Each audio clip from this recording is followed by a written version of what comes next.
ओं श्री माता शरणं मम। ओं श्री अरविंद शरणं मम। समस्तंकु स्वागतम सुस्वागतम प्रणाम। Episode number 207 207 page 63 the secret knowledge. गुह्य आध्यात्मिक ज्ञानर 207तम अध्याय को आपण मानकु स्वागत। पेज 63 पांचटी लाइन आम आज पढ़ा।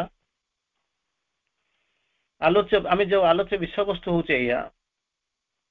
प्रकृतिंकर महाजगतिक नृत्य पाई पुरुष निजर बक्ष पाति दियंती। His breast he offers for our cosmic dance।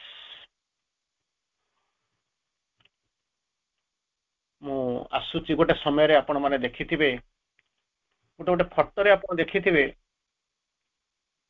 जे काली नृत्य करिकरी आसुचंती। नुमुंड मालिनी बेकरे मनीष मुंड पड़ी जीभटा लह लह होकर बाहर को बाहरी प्रचंड बेगरे रक्ताक्त जमी ओठ उष्ठधार तले शिव ठिया होती से नृत्य करुँचे। ये दृश्य केतल केमती आप देखिथे फोटो रे देखिथे पुराण रे शुणिथिबे ये कहानी।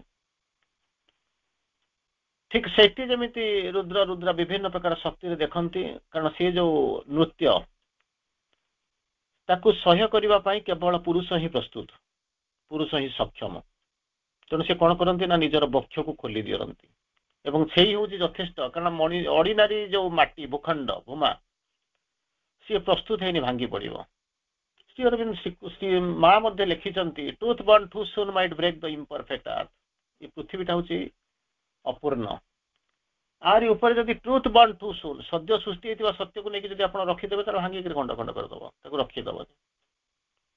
तेणु ये जो कालींकर नृत्य चली से कौन हो जिते उद्दंड नृत्य चली कस्मिक डांस ये यूज कर श्री अरविंद आम एस्पेक्ट आम जहाँ पढ़ुचु से ये पृथ्वी से भार संभाली पार ना। तेणु रुद्र शिव कौन कर निजर बक्ष को खोली देइछन्ति।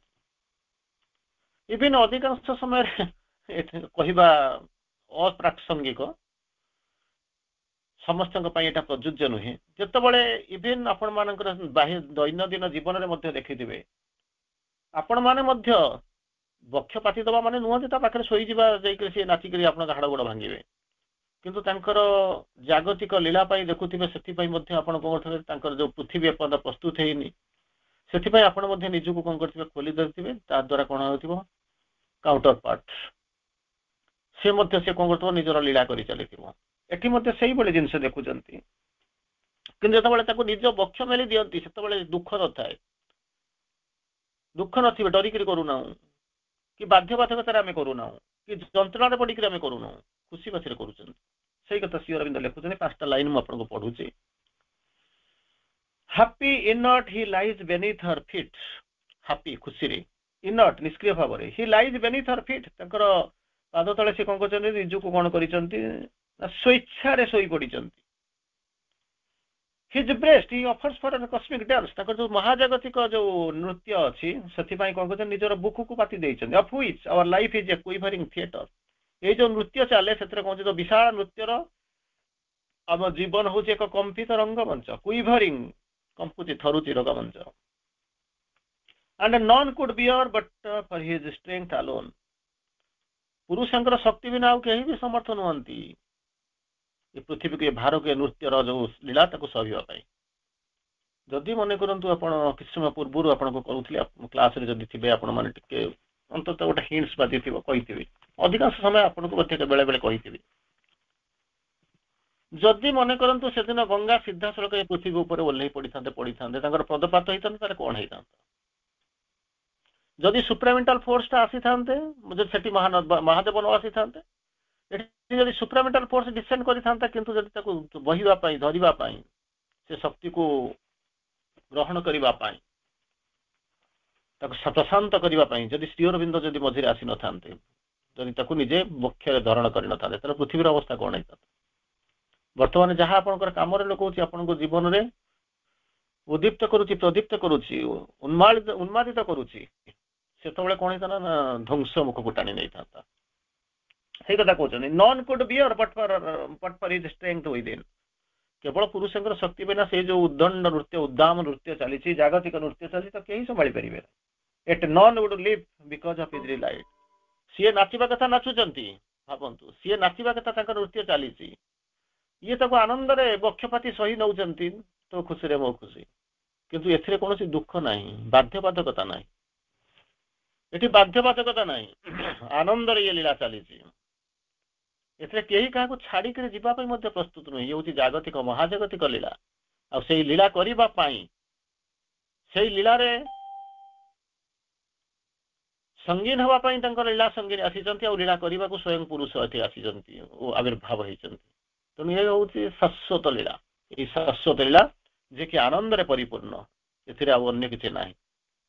ଯାହା ପଢିଲେ ଆମେ ତାକୁ ଆଲୋଚନା କରିବା, ପଢିବା। Happy not he lies beneath her feet, his breast he offers for her cosmic dance, of which our lives are the quivering theatre, and none could bear but for his strength within.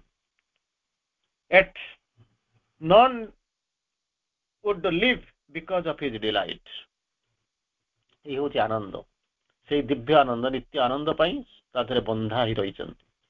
ସେ ଲୀଳା ଚାଲିଛି, ଚାଲିବ, କିନ୍ତୁ ଆମକୁ କୋଉ ଦୃଷ୍ଟିରେ ଆମେ ଦେଖୁ, କେମିତି ତାକୁ ନଉ, ସେଟା ହଉଛି ଆମ ଉପରେ ନିର୍ଭର କରେ। ତେଣୁ ଯାହାର ଅର୍ଥ ହଉଛି ପ୍ରସନ୍ନ ଚିତ୍ତରେ ଜଡପଥ ପୁରୁଷ ପ୍ରକୃତିଙ୍କ ପାଦ ତଳେ ସ୍ୱଇଚ୍ଛାରେ ଶୋଇ ରହନ୍ତି। ତାଙ୍କୁ ବାଧ୍ୟ କରନ୍ତିନି, ତମେ ଯାଅ, ବାଧ୍ୟ ତମକୁ ଶୋଇବାକୁ ପଡିବ, ଏ କରିବ, ତାହା ନୁହେଁ। ସ୍ୱଇଚ୍ଛାରେ ସେ କଣ କରନ୍ତି, ତାକୁ ଶୋଇ ରହନ୍ତି। ପ୍ରକୃତି ଦେବୀଙ୍କର ମହାଜାଗତିକ ନୃତ୍ୟ ପାଇଁ ପୁରୁଷ ନିଜର ବକ୍ଷକୁ ମେଲେଇ ଦିଅନ୍ତି, ପାତି ଦିଅନ୍ତି। ଆଉ ନହେଲେ ପୃଥିବୀ ସମ୍ଭାଳି ପାରିବନି, ଏ ବୋଝକୁ ସମ୍ଭାଳି ପାରିବନି। ନଟରାଜ ନୃତ୍ୟ ଦେଖିଥିବେ, କଳ୍ପନା କରି ଦେଖନ୍ତୁ, ଯେତେବେଳେ ଶକ୍ତିଙ୍କୁ କାନ୍ଧରେ ପକେଇକି ଯେତେବେଳେ ଶିବ ନାଚିଥିବେ, ସେଇ ଯୋଉ ଦକ୍ଷ ପ୍ରଜାପତି ମହାଯଜ୍ଞ କଥା ଚିନ୍ତା କରନ୍ତୁ। ପୃଥିବୀ କମ୍ପିବା ଆରମ୍ଭ କଲା, ଥରିବା ଆରମ୍ଭ କଲେ, ସେ ବୋଝକୁ ସମ୍ଭାଳିବା ପାଇଁ ପ୍ରସ୍ତୁତ ନୁହେଁ। ସେତେବେଳେ କଣ ହେଲା ନା, 4 ଖଣ୍ଡ ସତୀଙ୍କୁ 4 ଖଣ୍ଡ କରିବାକୁ ପଡିଲା, ଆବଶ୍ୟକତା ଥିଲା, ନଚେତ୍ ପୃଥିବୀ ସୃଷ୍ଟି ଧ୍ୱଂସ ହେଇଯିବ। ସେ ହଉଛି ଅଲଗା କଥା। କିନ୍ତୁ ଏଠି କଣ କରୁଛନ୍ତି, ତାକୁ ଶାନ୍ତ କରିବା ପାଇଁ, ପ୍ରଶାନ୍ତ କରିବା ପାଇଁ, ପ୍ରଶମିତ କରିବା ପାଇଁ ନିଜେ ଖୋଲି ଦେଇଛନ୍ତି। ଆମ୍ଭମାନଙ୍କର ଜୀବନ ହେଲା ସେଇ ବିଶାଳ ନୃତ୍ୟର ଏକ କମ୍ପିତ ରଙ୍ଗମଞ୍ଚ। ଯୋଉ ପ୍ରତି ମୁହୂର୍ତ୍ତରେ ଯୋଉ କମ୍ପୁଛି, ଯଦି ଗୋଟା କୋଉଠି ଆଟମ ବମ୍ ଫୁଟ, ଗୋଟା କୋଉଠି ଢୋ କିରି ଶବ୍ଦ ହଉଛି, ଆପଣଙ୍କ କାନରେ ପଡୁଛି। ଯେତେବେଳେ ଘଡଘଡି ନିର୍ଣ୍ଣୟ ମଦ ହଉଛି, ମଧ୍ୟରେ ମେଘ ବାଡେଇ ହେଲେ ଯୋଉ ଘଡଘଡି ତିଆରି ହଉଛି, ସେ ଶବ୍ଦ ମଧ୍ୟ ଆପଣଙ୍କ ହଉଛି କମ୍ପି ଉଠୁଛି। ତେଣୁ ଏଇ ଯୋଉ ଆମମାନଙ୍କର ଜୀବନ ହେଲା ଯୋଉ ବିଶାଳ ନୃତ୍ୟ ଚାଲିଛି ପ୍ରକୃତିଙ୍କର, ଯାହା ପୁରୁଷଙ୍କର ବକୁ ଉପରେ ଛାତି ପାତି ତାକୁ ସମ୍ଭାଳି ନେଉଛନ୍ତି। ଆମ ଜୀବନ ହଉଛି ଏକ କମ୍ପିତ ରଙ୍ଗମଞ୍ଚ। ସେହି ପୁରୁଷଙ୍କର ଶକ୍ତି ବିନା କେହି ବି ସେ ନୃତ୍ୟର ପ୍ରଭାବ ସହ୍ୟ କରିପାରିବେ ନାହିଁ। ସେଇ ପୁରୁଷଙ୍କର ଶକ୍ତି ଏକମାତ୍ର ପ୍ରସ୍ତୁତ ହେଇଥିବା ଶକ୍ତି, ତା ବ୍ୟତୀତ ଇଏ ଯୋଉ ନୃତ୍ୟ, ତାକୁ କେହି ବି ସମ୍ଭାଳି ପାରିବେ ନାହିଁ। ତଥାପି ପୁରୁଷଙ୍କର ଆନନ୍ଦ ଏଥିରେ ପୁରି ରହିଛି ବୋଲିକିରି ଏହି ଜୀବନକୁ କେହି ଛାଡି ଯିବାକୁ ଇଚ୍ଛା କରନ୍ତି ନାହିଁ। ଆପଣଙ୍କୁ ଅଧିକାଂଶ ସମୟରେ ସେଇ କଥା ସେ ଆପଣଙ୍କୁ ବାରମ୍ବାର କହେ ଯେ ଯେତେବେଳେ ଏଠି ଅବଶ୍ୟ ସେ ଚିନ୍ତା ନାହିଁ, ଏଠିକି ତ ପଳେଇ ଆସିକି ଆମେ ଭିନ୍ନ ଚେତନାରେ ରହୁଛୁ, ଭିନ୍ନ ପୃଥିବୀରେ ରହୁଛୁ। ଯେତେବେଳେ ସେଇ ପଣ୍ଡିଚେରୀରେ ରହୁଥିଲୁ, ଯେତେବେଳେ ବାହାରେ ରହୁଥିଲୁ, ସେତେବେଳେ ସେମାନେ ଆସନ୍ତି, ଗେଷ୍ଟ ହାଉସରେ ରହୁଥିଲି, ଲୋକ ସବୁ ଆସନ୍ତି, ବସନ୍ତି ମୋ ପାଖରେ ରାତି 12ଟା 1ଟା 2ଟା ପର୍ଯ୍ୟନ୍ତ। ଆମ ପାଇଁ ସିନା କ୍ଳାନ୍ତ ଶୋଇପଡୁଛୁ, କିନ୍ତୁ ତାଙ୍କର ତ ମନେ କରନ୍ତୁ ବର୍ତ୍ତମାନ ଟାଇମ ହେଇଥିବ ସମଥିଙ୍ଗ ଆରାଉଣ୍ଡ 3.5 ଘଣ୍ଟା 4.5 ଘଣ୍ଟା ଯଦି ୱେଷ୍ଟର୍ଣ୍ଣ ୱାର୍ଲଡରେ ବିଫୋର ହେଇଥିବ। ତାମାନେ ଏଠି ବର୍ତ୍ତମାନ ଆପଣଙ୍କର 7:35 ହେଇଛି, ମାନେ କୋଉଠି 3ଟା ହେଇଥିବ ବା କୋଉଠି 4ଟା ହେଇଥିବ, ଏମିତି ଟାଇମ ହେଇଥିବ। 3 ରୁ 4 ଭିତରେ ଟାଇମ ହେଇଥିବ, 4.5 ଘଣ୍ଟା ବା 3.5 ଘଣ୍ଟା ଡିଫରେନ୍ସ ରହୁଥିବ। ତେଣୁ ଯେତେବେଳେ 3.5 ଘଣ୍ଟା 4.5 ଘଣ୍ଟା, ସେତେବେଳେ ଆପଣ ମନେ କରନ୍ତୁ ରାତି 9ଟା 10ଟା ବେଳେ ଶୋଉଛନ୍ତି, ସେତେବେଳେ ତାଙ୍କର ସନ୍ଧ୍ୟା 6ଟା। ତାଙ୍କର ଶୋଇବାର ହିଁ ଅଭ୍ୟାସ ନାହିଁ, ଶୋଇବାର ଅଭ୍ୟାସ ନାହିଁ। ଆପଣଙ୍କର ଇଭିନ୍ ଯୋଉମାନଙ୍କର ଶୋଇବା 12ଟା 1ଟା ବେଳେ ଅଶୋଇବାର ଅଭ୍ୟାସ ଥିବ, ମୁଁ ଆଧ୍ୟାତ୍ମିକ ଦୃଷ୍ଟିକୋଣ କହୁନି, ଯୋଉମାନେ ନର୍ମାଲ ଲାଇଫରେ 12ଟା ବେଳେ ଶୋଉଥିବେ, ଆପଣ କାମ ସରିଲେ ମାକୁ ଜାଣିଛନ୍ତି 9ଟା ବେଳେ କବାଟ ବନ୍ଦ କରିଦେଲେ ଶୋଇବାକୁ ଗଲେ, କିନ୍ତୁ ସେମାନଙ୍କୁ ଯଦି କେବେ ଶୋଇପଡେ ସେ ଶୋଇପାରିବେନି। ତାଙ୍କ ପାଇଁ ସମୟର ପ୍ରାବନ୍ଧି ଅଲଗା ପ୍ରକାର। ତେଣୁ ସେଥିରେ ସେମାନେ ରହନ୍ତି, ତାକୁ ଆପଣ କହିପାରିବେନି। ଠିକ ସେଇଭଳିଆ ଅବସ୍ଥା କଣ ହଉଛି ନା, ଇଏ ଯୋଉ ସୃଷ୍ଟି ଭିତରେ ଆମେ ରହୁଛୁ, ସେ ଯୋଉ ଆନନ୍ଦ, ସେ ତାକୁ କେହି କାହାକୁ ଛାଡି ଯିବାକୁ ରାଜି ହଉନାହାନ୍ତି। ତେଣୁ ଲୋକମାନେ ଯୋଉମାନେ ଆସନ୍ତି ଫରେନରକୁ, ମୁଁ ଯାହା କଥା କହୁଥିଲି, ସେମାନଙ୍କୁ କଣ କରୁଥିବା, ମନେ କରନ୍ତୁ ରାତି 11ଟା 12ଟା ହେଲେ ମୁଁ ପଢାପଢି କରିଦିଏ। ଆପଣମାନେ ଯାଇଛନ୍ତି ମୋତେ ଗେଷ୍ଟ ହାଉସରେ ପଣ୍ଡିଚେରୀରେ ମୋତେ ଦେଖିଥିବେ। ମନେ କରନ୍ତୁ ମୁଁ ଯାଇକରି ପହଞ୍ଚିକି ପଢୁଥିବି, ସେତେବେଳେ ମନେକର ରାତି 12ଟା, କିନ୍ତୁ ରାତି 12ଟା ବେଳକୁ ତାଙ୍କ ଘଣ୍ଟାରେ ହଉଛି ମାନେ ତାଙ୍କର ଟାଇମ ନର୍ମାଲ ଟାଇମିଂ ହଉଛି ରାତି 8ଟା। ତେଣୁ ମୁଁ ତରବର ହଉଥିବ ଶୋଇବା ପାଇଁ, ସେ ଯାଇକି ସେ ଗେଷ୍ଟ ହାଉସ୍ ଉପରେ ଯାଇକି ସବୁ ବୁଲୁଥିବେ ଆଉଟ୍ ଅଫ୍ କ୍ୟୁରିଓସିଟି। ବର୍ତ୍ତମାନ କିଛି ନାହିଁ, ଆରାମରେ ଯିବେ ବସି କଥାବାର୍ତ୍ତା ହେବେ। କିନ୍ତୁ ସେ ଯାହା କଥାବାର୍ତ୍ତା ହୁଅନ୍ତି ତା ଦେହରେ ଗୋଟିଏ କଥା ମୁଁ ଆପଣଙ୍କୁ କୋଟ୍ କରୁଛି, ଅବଶ୍ୟ ସେତେବେଳେ ବି ମୁଁ ମଧ୍ୟ ଏକୁଟିଆ ସେଥିରେ ଜପନ କରୁଥିଲୁ। ସେମାନେ ପ୍ରଶ୍ନ ପଚାରନ୍ତି କଣ ଏମିତି ଅଛି ସଂସାରରେ ଯୋଉଥିପାଇଁ କି ହିନ୍ଦୁ ଆପଣ ମାନଙ୍କର ଇଣ୍ଡିଆନ ଫ୍ୟାମିଲିରେ ମରିବା ପର୍ଯ୍ୟନ୍ତ, ଇଭେନ୍ ଗୋଟେ ଗୋଟେ ଫ୍ୟାମିଲି 120 ବର୍ଷ ପର୍ଯ୍ୟନ୍ତ ମଧ୍ୟ ବଞ୍ଚିଛନ୍ତି, ଇଭେନ୍ ଅଛନ୍ତି 100 ବର୍ଷ 120 ବର୍ଷ ମଧ୍ୟ, ବେଶୀ ନହେଲେ ବି ଗୋଟେ ଜଣେ ଜଣେ ବଞ୍ଚିଛନ୍ତି। ସେମାନେ ହୁଏତ 18 ବର୍ଷ 20 ବର୍ଷରେ ବାହା ହେଇଥିବ, ମିନ୍ସ ଆପ୍ରୋକ୍ସିମେଟଲି 100 ଇୟର୍ସ ଦାମ୍ପତ୍ୟ ଜୀବନ କେମିତି କଟାନ୍ତି? କଣ ତା ଭିତରେ ଗୋଟେ ବନ୍ଧନ ଅଛି ଯାହାକୁ ନେଇକରି ସେମାନେ କଟାନ୍ତି?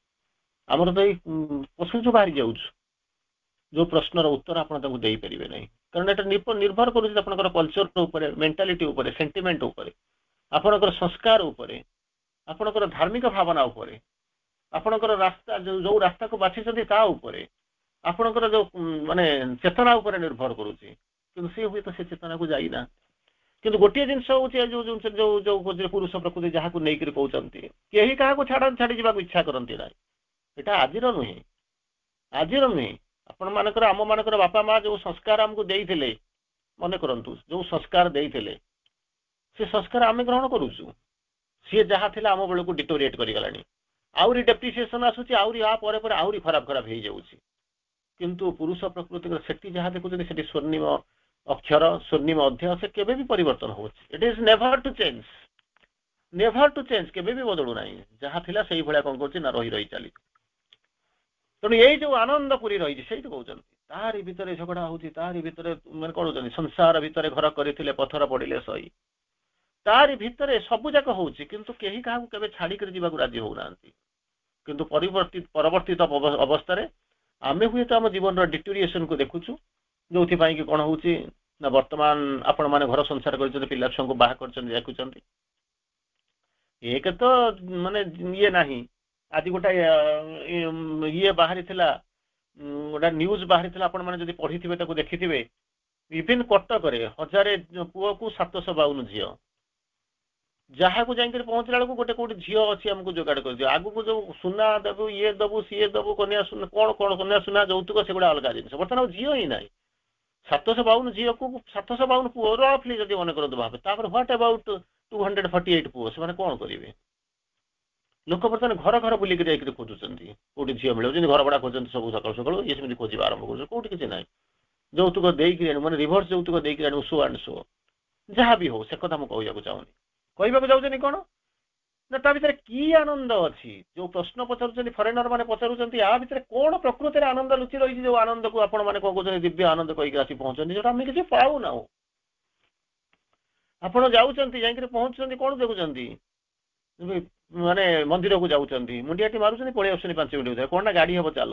କିନ୍ତୁ ସେଇ ମନ୍ଦିର ଭିତରେ ଲୋକ ଜୀବନ ସାରା ବସିକି ତପସ୍ୟା କରୁଛନ୍ତି। ବିଜନତା କାହିଁ ତ ବେଶ ମୋହନ ଯାବେ, ଯେବେ ସେ ମହିଲୁ ତୁ ମୁନି ନୟନ। ବିଜନତା ମାନେ ନିର୍ଜନତା, ତାପରେ କି ମୋହନ ବଂଶୀ ତୋର ମୋହନ ବେଶ ଅଛି, ଯୋଉଥିରେ କି ଜୀବନରେ ସାରା ଋଷି ମାନେ ବସି 100 ବର୍ଷ ବସି ତପସ୍ୟା କରୁଛନ୍ତି। ସମୁଦ୍ର କୂଳରେ କଣ ଅଛି? ସମୁଦ୍ର ଆସୁଛି, ତରଙ୍ଗ ଆସୁଛି, ଆପଣ ଯାଇକରି ପହଞ୍ଚୁଛନ୍ତି, 10-15 ମିନିଟ୍ କଣ ବସିଲା, ତାদের ଟିକେ ଗାଧେଇ ପଡିଲେ, ନହେଲେ ପାଣି ଟିକେ ଛିଞ୍ଚି ହେଇଗଲେ ଉଠିକରି ଚାଲି ଆସିଲେ। କିନ୍ତୁ ଲୋକ ତାହାରି ଭିତରେ ବସିଛନ୍ତି, ସେଇ ନିର୍ଜନତା ଭିତରେ ପଡିଛନ୍ତି, ତାହାରି ଭିତରେ ବସି ତପସ୍ୟା କରୁଛନ୍ତି। ଗୁମ୍ଫା ଭିତରେ କଣ ଥିବ?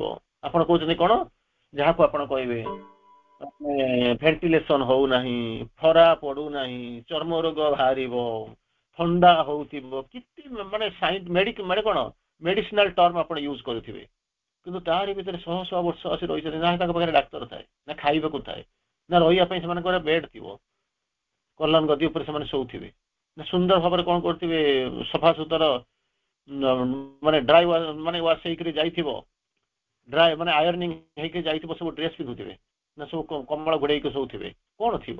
100 ବର୍ଷ ଧରି ଭଗବାନଙ୍କୁ ଖୋଜୁଛନ୍ତି, କେହି କୁଆଡେ ଛାଡିକରି ଯାଉନାହାନ୍ତି। କାରଣ ସିଏ ସେଥିରେ ଯୋଉ ଆନନ୍ଦ ଅଛି, ସେ ଆନନ୍ଦକୁ ଯିଏ ପାଇଛି ସିଏ ଜାଣିଛି। ଆପଣ ମାନେ ମଧ୍ୟ ସେଇ ଆନନ୍ଦ ପାଉଛନ୍ତି। ଗୋଟେ ଲୋକ ପଚାରିବ ଆସିକରି ଆପଣ ମାନଙ୍କୁ ପ୍ରଶ୍ନ ପଚାରିବ, ଆଜ୍ଞା ଆପଣ କିନ୍ତୁ କଣ ପାଉଛନ୍ତି? ଏ ଯୋଉ ଚମତ୍କାର ପରିବେଶ ଭିତରେ ରହୁଛନ୍ତି, ଆପଣ ତାଙ୍କର ପାଉଛନ୍ତି କଣ? ହ୍ୱାଟ ୟୁ ଆର ଗୋଇଂ ମାନେ ଗେଟିଂ ଫ୍ରମ୍ ଇଟ୍? ସନ୍ଧ୍ୟା 7ଟା ବେଳେ କୁନ୍ଦର ଲୋକ ଭୋଜନ କରୁଛନ୍ତି, ଭାବୁଛନ୍ତି ହେଇ ଘର ତଳେ ଆମର ବର୍ତ୍ତମାନ ଗୋଟେ ସ୍କୁଲ ଆନୁଆଲ ଫଙ୍କସନ ଚାଲିଛି, ପ୍ରାଇଜ ଡିଷ୍ଟ୍ରିବ୍ୟୁସନ ଚାଲିଛି, ହୋ ହା ଚାଲିଛି। तार भितर न रही एठी बसिक सावित्री पढ़िबार कौन आनंद अच्छी बड़बिल्लू आसिक पहुंचलु सकाल सकाल पहुंचलु गाधा पदा सारिक पुणी गोटे जगह प्रोग्राम चलीगलु आखि लाल लाल देखा लोक आसी पचार आखि लाल लाल कौन कौन ना आमर ए किसी ना कहीं अच्छे पार्छ भगवान को जाकर पचार सी हुए तो उत्तर देवे कहीं कौन पाऊँ कौन करूँ सी हुए तो बुझे we don't have anything to say आम जानू कुआडे जाऊँ कहीं जाऊँ केमी जाऊँ चली जाऊँ शोई पड़ू गला सरीगला ऑटोमेटिकली आमको उठे दौरान चलू आम चलू से पचारे कौन ये हूँ जीवन अलग बेकार जीवन भगवान को डाकुं चली लोक साधारण लोक भगवान कौन से बुझ किंतु आनंद से पाई ना तथापि जो आनंद भितर अच्छा भितर गोटे लुचिक रही लुकायित रही आनंद ताकू लोक एंजय कर पांचटी लाइन तो आम आज छाड़ी पारे पुनर्बार काली रहा कि अल्प किसी पढ़ा चेष्टा करवा विवर्तन धर्मी प्रकाश लीलार विस्तीर्ण क्षेत्र हेले स्वयं पुरुष टू इवल से गोटे समय बर्तमान आपण पाक गोटे आज गोटे टॉकटा ये चारिटा पर जाइए हुए तो आपण मैंने भीतर थे देखिथे the mother A to Z गत काली बड़बिल ये जिनसा आलोचना होता दुईटा बड़ बड़ टपिक आलोचना होता गोटे टपिक आलोचना होता the mother A to Z A B C D E F up to Z the mother A to Z गोटे आलोचना होता जमी कहते विटामिन ए टू जेड जमी पढ़ी the mother A to Z आहरी दुईटा टपिक कम चली Sri Aurobindo A to Z साधना ए टू जेड एमती टपिक दुईटा कम चली शुणुले आपको जाइए हुए तो पढ़ी तेणु ये हूँ कौन जहाँ को आप कहते गोटे जिन साधनार गोटे जिन that which is involved must evolve जी निवर्तित होकर आसिक जोड़े पहुंची विवर्तित हवा पड़ो तार किसी अल्टरनेटिव ना सी चाहिए बोलते खसी जापर कहीं इनभल्यूशन भितर जो सत्य कम करुँच इवोल्यूशन से भर कम करुँच कहीं भर गोटे जिन कम कर भगवान चाहिए भगवान पठे जमी आपन को पठा जाइए कौटी कि मार्केट को जी बुलाबुली करके सौदा करके नहीं पलि आसुँच पिला स्कूल को जाऊँगी आसिक पहुंच जाऊँगी ठीक से भाया आमको पठा जाइए टाइम से जाऊँ गोटे पिला स्कूल को जाऊँगी 9टा बेले जाऊँगी फेरला बेलू 5टा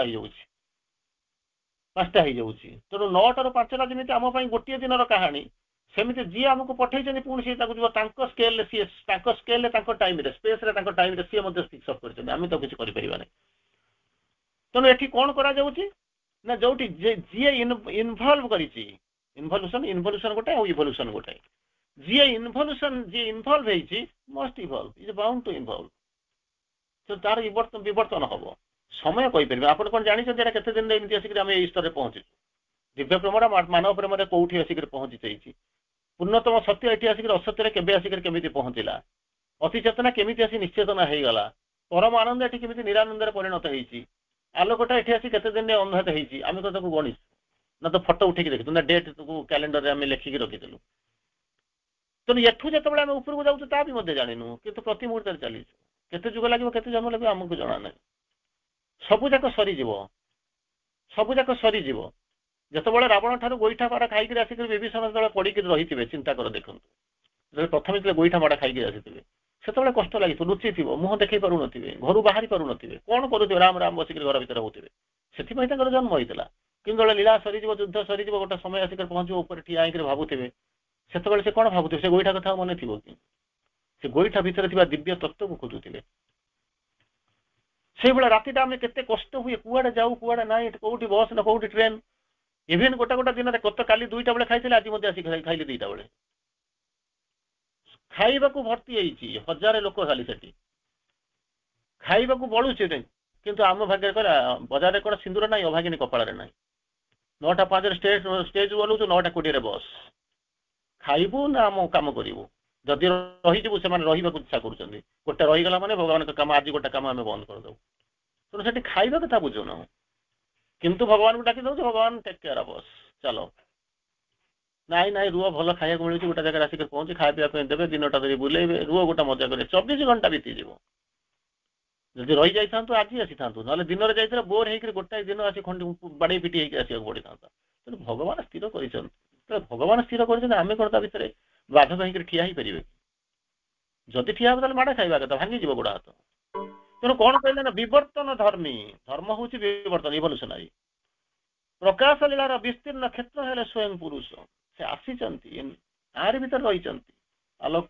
सत्य ज्योति अमरत्व एक सब पठेले अति चेतना ये तार अपोजिट हो गला ଆଲୋକ ଅନ୍ଧାର ହେଇଗଲା, ଅତିଚେତନା ନିଶ୍ଚେତନା ହେଇଗଲା, ଅମରତ୍ୱଟା ମୃତ୍ୟୁରେ ପରିଣତ ହେଇଗଲା, ଆନନ୍ଦଟା ନିରାନନ୍ଦ ହେଇଗଲା। ତେଣୁ ତାଙ୍କ ଶକ୍ତିକୁ ପଠେଇଲେ ସେ କ'ଣ କରିବା ପାଇଁ ତାକୁ ପୁନଃ ବିବର୍ତ୍ତନ କରିକି ନେବା ପାଇଁ, କିନ୍ତୁ ଶକ୍ତି ଫେଲ୍ କଲା, ମାନେ କରିପାରିଲାନି। ତେଣୁ ନିଜେ ଆସିଲେ, ତାରି ଭିତରେ ରହିଲେ ସେଇ ପୁରୁଷ। ତାଙ୍କର ଯୋଉ ପ୍ରକାଶ ଲୀଳାର ଯୋଉ ବିସ୍ତୀର୍ଣ୍ଣ କ୍ଷେତ୍ର ହଉଛନ୍ତି ସ୍ୱୟଂ, ଯୋଉ ବିବର୍ତ୍ତନ ଧରି ପ୍ରକାଶ ଲୀଳାର ବିସ୍ତୀର୍ଣ୍ଣ କ୍ଷେତ୍ର ହଉଛନ୍ତି କିଏ? ସେ ନା ସ୍ୱୟଂ ପୁରୁଷ। କ'ଣ କରୁଛନ୍ତି? ପ୍ରକୃତି ଭିତରେ ଚେତନାର ଭୂମି ସବୁ ଯେଉଁ କ୍ରମରେ ଉନ୍ମୋଚିତ ହୋଇ ଚାଲେ, ପୁରୁଷ ମଧ୍ୟ ସେଇ କ୍ରମରେ ବିକଶିତ ହୋଇ ଉଠନ୍ତି। ଆପଣ କହିବେ କ'ଣ ଆବଶ୍ୟକତା ଥିଲା? ଚାହିଁଥିଲେ କ'ଣ ବଦଳେଇ ଦେଇନଥାନ୍ତେ? ଚାହିଁଥିଲେ ଯଦି ବଦଳେଇ ଦେଇଥାନ୍ତେ ତାହେଲେ ଏ ସୃଷ୍ଟି ତିଆରି କରିବାର କ'ଣ ଆବଶ୍ୟକତା ଥିଲା? ସେ ତ ସ୍ୱୟଂ ପୁରୁଷ। ଇମୋର୍ଟାଲିଟି, ତାଙ୍କ ପାଖରୁ ମୃତ୍ୟୁ ଆସିପାରେ ନା, କିନ୍ତୁ ସେ ମୃତ୍ୟୁକୁ ତ ବରି ନେଇଛନ୍ତି, ଧରି ନେଇଛନ୍ତି, ନିଜର କରି ନେଇଛନ୍ତି। କାହିଁ କରିଛନ୍ତି? ନିଜେ ସୃଷ୍ଟି ଲୀଳା କରିଛନ୍ତି। ତାଙ୍କର ଯୋଉ ଯେମିତି ଆପଣ ଯେମିତି ବର୍ତ୍ତମାନ ପଢୁଛନ୍ତି, ଏ ପୁରୁଷ ପ୍ରକୃତି ଅନ୍ୟ ଚାପ୍ଟରରେ ମଧ୍ୟ ଅଛି, ତାର ବିବର୍ତ୍ତିତ ରୂପ ଦେଖିବେ। ଏଇଠି କ'ଣ ହଠାତ୍ ସରିଯିବ? ସବୁବେଳେ ଶ୍ରୀ ଅରବିନ୍ଦ ନିଜର ଚେତନା ଅନୁସାରେ ତାକୁ ବର୍ଣ୍ଣନା କରିଛନ୍ତି। ଯାହା ଦେଖୁଛନ୍ତି ଯୋଉ ଷ୍ଟେୟାରରେ, ଯୋଉ ରିଅଲ ଭିତରୁ ରାଜ୍ୟ ଭିତରକୁ ଯାଇଛନ୍ତି, ଦେଖୁଛନ୍ତି, ଯାହା ଦେଖୁଛନ୍ତି ତାହା ଲେଖୁଛନ୍ତି। ନହେଲେ ଗୋଟେ ଜାଗାରେ ସବୁ ଜାଗା ଲେଖି ଦେଇଥାନ୍ତେ। ଏଠି ଯାହା ଦେଖିଲେ ଲେଖିଲେ, ତାର ବର୍ଣ୍ଣନା କରି ତା ଉପରକୁ ଗଲେ ଦେଖିଲେ। କାହିଁକି ନା ଆପଣ କେବେ ପାଠ ତ ଏଇ ଆମକୁ ତୃତୀୟ ଶ୍ରେଣୀରେ ପଢିଦେଇଛି, ଆଉ ପିଏଚଡି କରିବା କ'ଣ ଦରକାର ଅଛି? ମା ବହିରେ ଯାହା ଲେଖା ହେଇଛି ଦୁନିଆର ଶ୍ରୀ ଅରବିନ୍ଦଙ୍କ ଫିଲୋସଫି ତ ସେଇଆ, ତେଣୁ ମୁଁ ଅନ୍ୟ କ'ଣ ପଢିବା ଦରକାର ଅଛି? ନା ନା, ଚେତନାର ଭିନ୍ନ ସ୍ତରରେ ଥିଲା ବୋଲି ସେ ଯାହା ଲେଖିଛନ୍ତି ଚେତନା ବିବର୍ତ୍ତିତ ହୋଇଯାଇଛି। ଆଉ ସେଇ ବିବର୍ତ୍ତନର ଯାହାକୁ କହନ୍ତି ନା ବିସ୍ତୀର୍ଣ୍ଣ କ୍ଷେତ୍ର ହଉଛନ୍ତି ସ୍ୱୟଂ ପୁରୁଷ। ସେ ଯାହା ଦେଖୁଛନ୍ତି, ଆଜି ଯାହା ଦେଖୁଛନ୍ତି ଆଜି ଲେଖିଛନ୍ତି, ତାହା ଆଜି ପାଇଁ, ତାର ପରବର୍ତ୍ତୀ ଅବସ୍ଥାକୁ ଯିବେ। ସବୁ ଯାଙ୍କର ଠିକ ଅଛି, କିନ୍ତୁ ତାର ପରବର୍ତ୍ତୀ ଅବସ୍ଥାରେ ଆସିକି ପହଞ୍ଚୁଛି ପ୍ରତି ମୁହୂର୍ତ୍ତରେ। ସେଇଥିପାଇଁ ତ ପ୍ରଭୁ ଆପଣଙ୍କ ପାଖରେ ଛାଡି ଦେଇଛନ୍ତି। ଅନେକ କିଛି ଛାଡି କହିକି ଯାଇଛନ୍ତି, ଅନେକ କିଛି ଛାଡିକିରି ଯାଇଛନ୍ତି। ଯେତେବେଳେ ପ୍ରଭୁଙ୍କୁ ପଚରାଯାଇଛି, ପ୍ରଭୁ କହୁଛନ୍ତି ସବୁ ଯାକ ଆପଣ ଯାହା ଜାଣିଥିଲେ ସବୁ ଲେଖି ଦେଇଗଲେ ନା? 10%। ସାଙ୍ଗେ ସାଙ୍ଗେ କେହି ଜଣେ ପ୍ରଶ୍ନ ପଚାରୁଛନ୍ତି, ହ୍ୱାଟ ଆବାଉଟ୍ ଦ 90%? 10% ଲେଖି ଦେଇଗଲେ, 90% ଯୋଉ ରହିଗଲା ସିଏ କୁଆଡେ ଗଲା? ପ୍ରଭୁ ତାକୁ କହିଲେ, ମୁଁ ଯାହା ଲେଖିଛି ତାକୁ ପଢ, ମୁଁ ଯାହା ଲେଖିଛି ତାକୁ ପଢ। ସେଇ ତ ତୋର ଜନ୍ମ ଜନ୍ମ ଚାଲିଯିବ, କେତେ ଜନ୍ମ ଚାଲିଯିବ ଠିକ ନାହିଁ, ତାକୁ ବି ପଢିବୁ କି ନାହିଁ ଠିକ ନାହିଁ। ଅବସ୍ଥା ଆମେ ଦେଖୁଛୁ, ଅବସ୍ଥା ଆମେ ଦେଖୁଛୁ। ଆପଣ ଗୋଟେ ସମୟ ଥିଲା ଲୋକ ପଢିନଥିଲା, ଆମେ ଯାହା ନାହିଁ ଯାହା କହିଦଉଥିଲୁ, ଲୋକ ଗ୍ରହଣ କରିନଉଥିଲେ। ବର୍ତ୍ତମାନ ଯାଉଛୁ, ଏବେ ତ ଆସିକିରି ପହଞ୍ଚୁଛୁ, ସାଙ୍ଗେ ସାଙ୍ଗେ ଲୋକ କମେଣ୍ଟ କରିଦଉଛନ୍ତି, ବହୁତ ବଡ ବଡ ଲୋକ। କାରଣ ଏଇଆ ଜିନିଷ ଆସୁଛି, ଟପିକ ତ ଏଇଆ, ଆଲୋଚନା କ'ଣ ହଉଛି? କାହିଁକି ତା ଭିତରକୁ ଯାଉନାହାନ୍ତି? ନା 50 ବର୍ଷ ହେଲାଣି ଯାଇନାହାନ୍ତି, ଆଜି ମଧ୍ୟ ସେମାନେ ଯାଉନାହାନ୍ତି। ନହେଲେ ତ ଶ୍ରୀ ଅରବିନ୍ଦ ମାନେ ସାବିତ୍ରୀ ଲାଇଫ ଟାଇମ ଲେଖିନଥାନ୍ତେ, ସେଇ ମା ବହି ଲେଖି ଦେଇକି ଛାଡ଼ି ଦେଇକି ଚାଲି ଯାଇଥାନ୍ତେ। ନହେଲେ କେଇଟା ପ୍ରଶ୍ନର ଉତ୍ତର ଦେଇକି ଚାଲି ଯାଇଥାନ୍ତେ। ଅନ୍ୟ ଯୋଉ ଗୁରୁଦୟ ସମ୍ପ୍ରଦାୟ ଯେମିତି ତାଙ୍କର କ'ଣ ଏଇ ବାଣୀ ପଢିକିରି ଜୀବନ ଚାଲିଛି। ସେ ବାଣୀରେ କହିଦେଲେ ଏଇଟା ସମ୍ଭବ, ଅନ୍ୟମାନେ କିଛି କହିଲେ ସିଏ ବି ମଧ୍ୟ କହିଦେଇଗଲେ ଇଏ ସମ୍ଭବ। ଟ୍ରାନ୍ସଫର୍ମେସନ, ସୁପରମାଇଣ୍ଡ, ଇଏ ଦିଟା ଜିନିଷ ଶ୍ରୀ ଅରବିନ୍ଦ ନୂଆ ତିଆରି କଲେ। କିନ୍ତୁ ଅନ୍ୟମାନଙ୍କୁ ଗୋଟେ ଜିନିଷ ଗୁଡାକ କିଛି ଅଛି, ତାକୁ ମଧ୍ୟ ବେଦ ଉପନିଷଦ ଲେଖା ହେଇଛି, କିନ୍ତୁ କେହି କହିଲେ ନା ଯେ କେମିତି ହବ। ସେଇଟା ଶ୍ରୀ ଅରବିନ୍ଦ ମା କହିଦେବା ପାଇଁ ଥିଲା। That is the basic difference between their ଅବତାରହୁଡ ଆଣ୍ଡ ଅଦର୍ସ। ଅନ୍ୟ ତତ୍ତ୍ୱ ଆଉ ଆମ ତତ୍ତ୍ୱ ଭିତରେ ପାର୍ଥକ୍ୟ ହଉଛି ଏଇଆ। ତେଣୁ କ'ଣ କହୁଛନ୍ତି? ସେଇ କ୍ରମରେ ବିକଶିତ ହୁଅନ୍ତି। ହୁକିରି ଡେଇଁକିରି ପଳେଇବେ ନା, ସିଏ ତ ଚାହିଁଲେ ସବୁ କିଛି କରିଦେଇପାରିବେ। ସିଏ ଜାଣିଲେ ଏମିତି ହଉ, ଇନଭଲ୍ଭ ହଉ, ଲୀଳାଟା ଚାଲିବ। Author and actor is with us for rolls. ଅଥର ସିଏ, ଲେଖିଛନ୍ତି ସିଏ, ଆକ୍ଟର ସିଏ। ଆମକୁ କେବଳ ଗୋଟେ ରୋଲ ଗୋଟେ ଦିଆଯାଇଛି, ତାକୁ ମଧ୍ୟ ଆମେ ଠିକ ଭାବରେ ପରିପୂର୍ଣ୍ଣ କରିପାରୁନୁ। ସେହି କ୍ରମରେ ବିକଶିତ ହୁଅନ୍ତି। ଯୋଉ କ୍ରମରେ ତଳକୁ ଆସିଛନ୍ତି, ସେଇ ଯୋଉ ଲେୟାର ସବୁ ଦେଖୁଛନ୍ତି, ଏ ଲେୟାରରୁ ଏଠିକି, ଏ ଲେୟାରରୁ ଏଠିକି, ଏମିତି ସବୁ ଯାଉଛନ୍ତି, ଯୋଉ ବିଭିନ୍ନ ଲେୟାର ଆସିଛନ୍ତି, ଠିକ ସେଇ କ୍ରମରେ ଉପରକୁ ଯାଉଛନ୍ତି। କିନ୍ତୁ ପାର୍ଥକ୍ୟ ହଉଛି, ଲେଖାଯାଇଛି, ପୁରୁଷ ଜାଣିଛନ୍ତି, କିନ୍ତୁ ଆମେ ଜାଣିନୁ। ଅନୁମାନ କରୁଛୁ, ପଢୁଛୁ, ତାକୁ ଅନୁଭବ କରୁଛୁ, ରିଅଲାଇଜେସନ ଟିକେ ଟିକେ ଆସୁଛି, କିନ୍ତୁ ପ୍ରକୃତରେ ଆମକୁ ଦେଖାଯାଉନି। ଆମେ ସେ ସ୍ତରକୁ ଯାଇନୁ। ଯୋଉମାନେ ଅତ୍ୟଧିକ ସାର୍ପ ହେଇଥିବେ, କିଛିଟା ଆପଣ ଅନୁଭବ କରିଦଉଛନ୍ତି, ଜାଣି ଦଉଛନ୍ତି, କିନ୍ତୁ କ'ଣ ହଉଛି, ଥିଓରିଟିକାଲି ଜାଣିଲେ କ'ଣ ହବ? ପ୍ରାକ୍ଟିସ ତ କରିବାକୁ ପଡ଼ିବ, ଯିବାକୁ ତ ପଡ଼ିବ। ଷ୍ଟେସନକୁ ଯାଇ ବସ୍ କିମ୍ବା ବସ୍ ଷ୍ଟାଣ୍ଡକୁ ଯାଇ ବସ୍ ଚଢିଲେ ତ ଆପଣ ଯିବେ ଯୋଉଠିକି ଯିବେ ନା। ଆପଣ କହୁଛନ୍ତି ବସ୍ ଷ୍ଟାଣ୍ଡରେ ଯାଇକି ଗଲେ, ଆଜି ରାତିରେ ଯଦି ବସିଯିବି 9ଟା ବାଜିବ, 9ଟା ବେଳେ ଯଦି ମୁଁ ବସ୍ରେ ବସିଗଲି, ତାହେଲେ କ'ଣ ହବ? କାଲି ସକାଳକୁ ଯାଇକି ପହଞ୍ଚିଯିବି। ଆରେ ପ୍ରାକ୍ଟିକାଲି ବସ୍ରେ ବସିଲେ ହବ ନା ଏଇଠି ବସିକି ଭାବିଦେଲେ ବସ୍ରେ ହବ? ପ୍ରଭଞ୍ଜନର ବେଗ ଆଲୋକ ଗତି, ଜିଣ ସହଜରେ ମନୁଷ୍ୟମତି। ଯିବାକୁ ପଡିବ, ସେଠି ଯାଇ ପହଞ୍ଚିବାକୁ ପଡିବ। ଯଦି ତାହା ନ କରିପାରିବ, what you are going to do here? ସେଇ କ୍ରମରେ ସେ ବିକଶିତ ହୋଇ ଉଠନ୍ତି। ସେ ପ୍ରକୃତିଙ୍କର ଗୁଣ ଦ୍ୱାରା ଆବଦ୍ଧ ଏବଂ ଅଭିନ୍ନ ଭାବରେ ତାଙ୍କ ସହିତ ସେ କ'ଣ କରନ୍ତି ନା ତନ୍ମୟ ହୋଇ ରହିଛନ୍ତି। କାରଣ ଏ କି ସତ୍ତା ଆପଣ କହିବେ କାହିଁକି ବୋଲିକରି ପ୍ରଶ୍ନ ପଚାରି ପାରିବେନି, ତାକୁ ପଚାରି ପାରିବେନି କି ତାଙ୍କର ମିସଫାୟାର ହେଇନି ଏମିତି ଯାଉ ଯାଉ ଯେମିତି ଆପଣ କହନ୍ତି ନିଗାହ ନା ମିଲତି ନା ପ୍ୟାର ହୋତା ନା ମେ ଉସसे ମିଲତି ନା ଇକରାର ହୋତା। ଯାଉଥିଲି ବାଟରେ ଦେଖା ହେଇଗଲା, ଆଖିରେ ଆଖି ପଡିଗଲା, ପ୍ରେମ ହେଇଗଲା, କିଛି ଦିନ ରହିଗଲୁ, ତାପରେ ଆମେ ବାଟ ବାରିକି ଚାଲି ଯାଉଛୁ। କହିଲା ଏମିତି ସବୁ ହୁଏନି। ଏଠି ଯେ ହଉଛି ଇଏ ହଉଛି କଣ ହ୍ୟୁମାନ ଲଭର ପ୍ରତିଫଳନ, କିନ୍ତୁ ସେଠି ଦିବ୍ୟ ପ୍ରେମ। ଆପଣ ଧରିକି ଆସିଛନ୍ତି ଏଇ କାମ କରିବା ପାଇଁ, ଆପଣ ଖସି ଯାଇପାରିବେ, ଚେଷ୍ଟା କଲେ ମଧ୍ୟ ଯିବେନି। ଚେଷ୍ଟା କରି ଯଦି ଯିବେ ତାହେଲେ 5 ହାତରେ ଦୌଡ଼ିଥିବା ବନ୍ଧା ହେଇଥିବା ବଳଦ ବା ଗାଈ ବା ବାଛୁରୀ, ସିଏ ଯଦି 10 ହାତ ଦୂରକୁ ଯାଇକି ଯଦି କାହା ବାଡିରେ ଫସଲ ଖାଇବାକୁ ଚାହିଁବ ତାହେଲେ ନିଜେ ରକ୍ତାକ୍ତ ହେଇଯିବ, ଟାଣିକିରି ଗୋଡ ହାତ ଛିଣ୍ଡେଇବ ଛିଡେଇବ। ଆପଣ କହିବେ ନାଇଁ ନା ବେଳେ ବେଳେ ରସିଟା ଛିଣ୍ଡିଯାଏ, ସେଇଭଳିଆ ବେଳେ ବେଳେ ମଧ୍ୟ ଆପଣଙ୍କୁ ମିଳିଯାଏ। ହଠାତ୍ ଅଲ୍ ଅଫ୍ ଏ ସଡନ୍ ଆପଣ ଉଠିକି ଚାଲି ଯାଉଥିବେ, ଆପଣଙ୍କ ପାଇଁ ସବୁ ସୁବିଧା ହେଇଥିବ, କିନ୍ତୁ their number is very few. ଆଉ ଗୋଟେ ଜିନିଷ ହଉଛି ସିଟେଡ୍ ଲ, ଶ୍ରୀଅରବିନ୍ଦ ୟୁଜ୍ କରୁଛନ୍ତି ସିଟେଡ୍ ଲ, ନିୟମଟାକୁ ସେ ତିଆରି କରିଛନ୍ତି, ସେଇ ନିୟମ ଅନୁସାରେ ଯିବେ। ଯଦି ବାଇଚାନ୍ସ ଆପଣ ପଳେଇଗଲେ, ଟେକି ନେଇକରି ଜଣେ ଆପଣଙ୍କୁ ଥୋଇ ଦେଇଛି, ଆପଣ ଚାଲି ଶିଖି ନାହାନ୍ତି, ଯେତେବେଳେ ଚାଲିବାର ଆବଶ୍ୟକତା ପଡିବ ସେତେବେଳେ ଆପଣ କଣ କରିବେ? Just imagine. ମା ସବୁବେଳେ କୋଳେଇ କୋଳେଇ କୋଳେଇ କରିକି ପିଲାଟାକୁ ବଢେଇ ଦେଇଛି, ପିଲାଟା ଯାଇନି, ଜୀବନ ସହିତ କଣ ସେ ଜାଣିନାହିଁ। ହଠାତ୍ ଗୋଟେ ସ୍ତରରେ ଯେତେବେଳେ ଚାଲିବାକୁ ପଡିବ ସେତେବେଳେ ସେ କଣ କରିବ? ଚାଲିପାରିବ ତ? ପଡିକରି ଗୋଡ ହାତ ଭାଙ୍ଗିବା ବ୍ୟତୀତ ଅନ୍ୟ କିଛି ନାହିଁ। ସେତେବେଳେ ସେ ପିଲାଟା ଯିଏକୁ ତାକୁ ମା ଭାବୁଥିବ ମୁଁ ତାକୁ ବହୁ କଷ୍ଟ କରିକି ତାକୁ କଣ କରୁଛି। 6 ମାସର ଛୁଆଟାକୁ ସିନା କାଖେଇବା କାନ୍ଧେଇବା ସବୁ ସହଜ, 6 ବର୍ଷର ପିଲାଟାକୁ କଣ ସବୁବେଳେ କାଖେଇ ଟେକି କୋଳରେ ରହିବା କଣ ସମ୍ଭବ?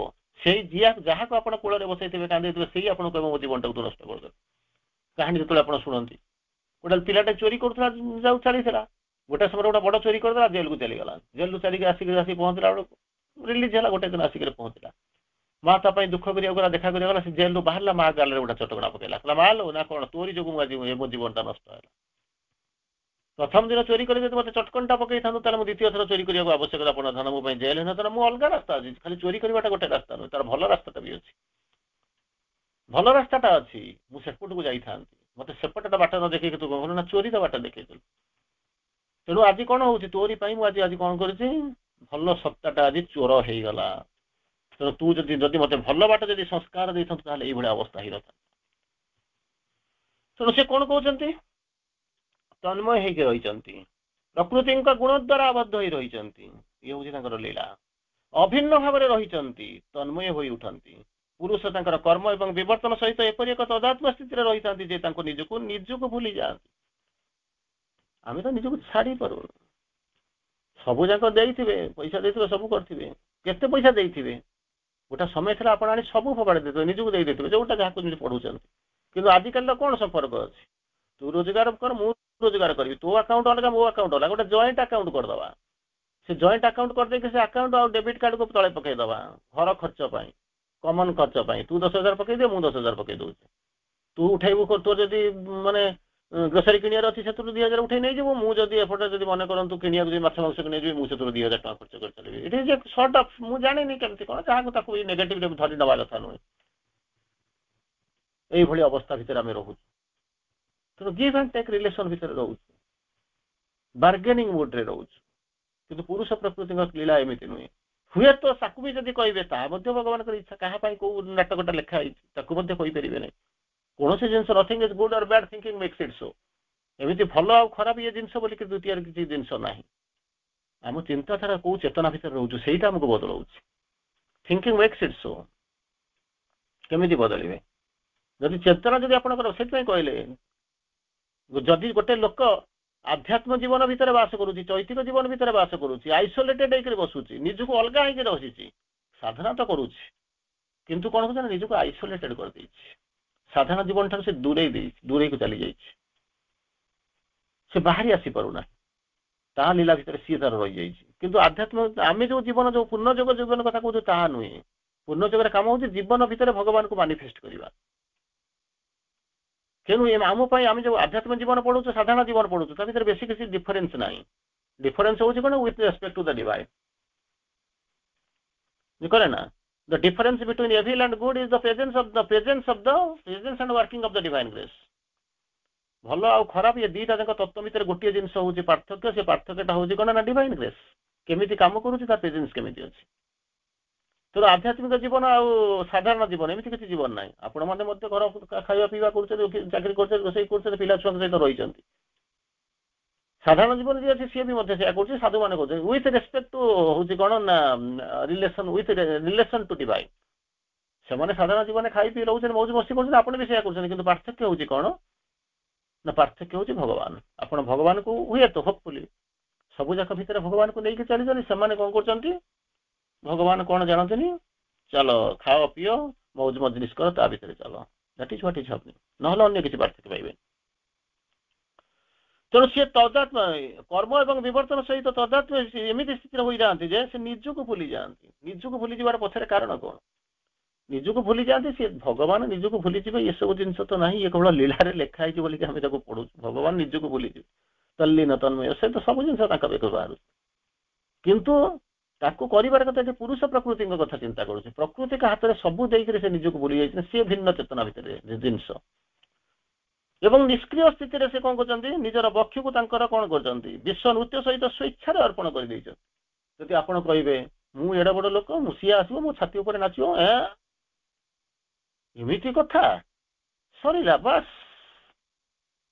ସିଏ ମଧ୍ୟ ତା ପଛରେ ଭଗବାନଙ୍କର ଉଦ୍ଦେଶ୍ୟ ଅଛି, ତାକୁ ମଧ୍ୟ ଧରିବାକୁ ପଡିବ।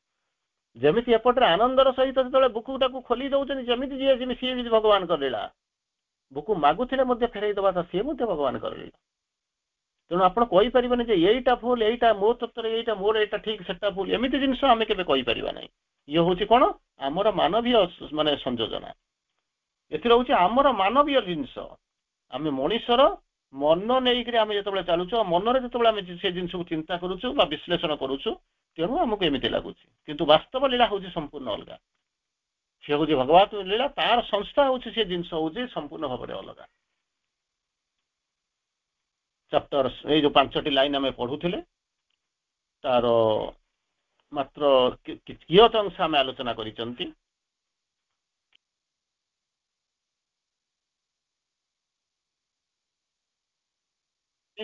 ଆମେ ଆଜିର ଯେହେତୁ ସମୟର ପ୍ରାବନ୍ଧି ଭିତରେ ଆମେ ବନ୍ଧା, ତେଣୁ ଆଜି ଆମେ ତାର ନେକ୍ସଟ ସ୍ତର, ଏହାର ଯୋଉ ପରବର୍ତ୍ତୀ ଅଧ୍ୟାୟକୁ ଆମେ ଆସନ୍ତାକାଲିରେ ଆଲୋଚନା କରିବା ପାଇଁ ଚେଷ୍ଟା କରିବା। ବନ୍ଦେ ମାତରମ୍।